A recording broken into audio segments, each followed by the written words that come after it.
Hi, my name is Mike Mills, and I'm the managing partner here at the Legacy Advisor Group. Today is Tuesday, June the 17th at Market Open. We're recording this video early as I'll be out for a week with Scout Camp and return to the shortened 4th of July holiday week. Last month's video that came out in our newsletter was directed more towards the fundamentals of starting to save early, save consistently, and keep the long term in mind. We've also stressed the importance of staying invested during volatile periods and not missing the best days in the market.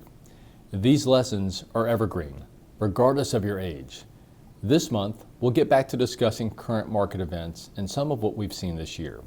Before we do, I want to remind you that while economics and markets are important, nothing is more important than having the proper plan in place that is tailor-made for you and your family.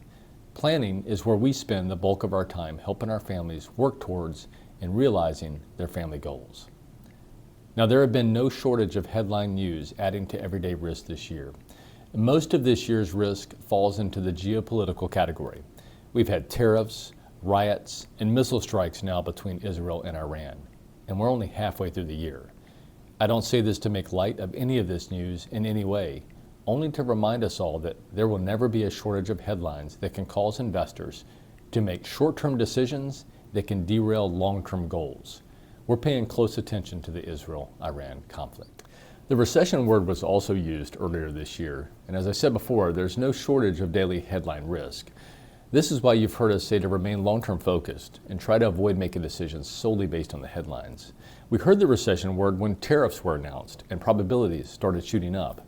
Oil prices started to drop in anticipation of a recession and global problems. Oil prices have since moved back up into the 70s and are now moving higher with the news on Israel and Iran. Probability of a recession has come back down again. Inflation, as measured by CPI, is now down to the low twos. According to Michael Simbliss' research at JP Morgan, studies show that asset prices, and particularly the market, always bottom before a recession. So when we heard the hint of recession back in April, markets were quite possibly bottoming out. Another thing to point out is how resilient the consumer has been. Over 70% of the U.S. GDP is made up by consumption. Consumers have so far not slowed down, but it seems May consumption numbers show some slight contraction as of this morning. Now, this could possibly change at any time. There will be roughly a 3-week delay before this video comes out. As of yesterday's close of business, the S&P 500 is nearly back to the high reached in mid-February. If you'd turned off all media and taken a nice siesta from April 1st through late May, you would have noticed nearly no movement in the market. We saw a very quick V-shaped recovery after the tariff announcements in early April. That doesn't completely mean we're out of the woods. You can see on this chart from our friends at JP Morgan, at the far right side, the recent decline of negative 19.6%. We experienced in the S&P 500, followed by the V-shaped recovery I just referred to. Now, we're not all invested solely in the S&P 500, but as a reference point, when you hear the market, this is what is most often being referred to. The next chart is from our friends at JP Morgan, and it shows S&P 500 valuations. You will see that we're above the long-term average of 17% on the PE. Matter of fact, all current averages, price to book, price to cash flow, are higher than the long-term average. The only number that is lower is the dividend yield, which is a byproduct of the market going higher. All of these factors are among the reasons why we diversify when we invest, owning large caps, mid caps, small caps, international, fixed income, and some alternatives.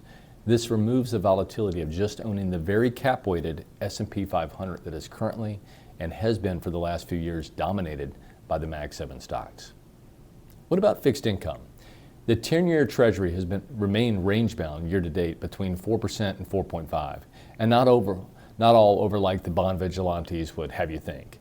This is not a bad range to stay in. By the time this video is released, we'll have had the Fed's mid-June rate decision, so the rate discussion could change. The market and we believe the economy could do with slightly lower rates, enough to make mortgages more attractive. The Fed, though, must balance not disrupting the economy while sticking to their mandate of low employment, which we have, and low inflation, which we also have. Let's pivot and talk about investment fund flows year to date for a brief moment. We always find these interesting. Fund flows are the reports of what investors are buying for certain time periods. Year to date through May, VOO, the popular S&P 500 ETF from Vanguard, the same we use in our models, has brought in nearly $60 billion in flows this year. Much of this happened in April and early May. Investors bought the dip during the panic of the tariffs. Other large flows have gone into short-term treasuries as a short-term investment opportunity. Short-term yields have remained attractive with the Fed seemingly on hold.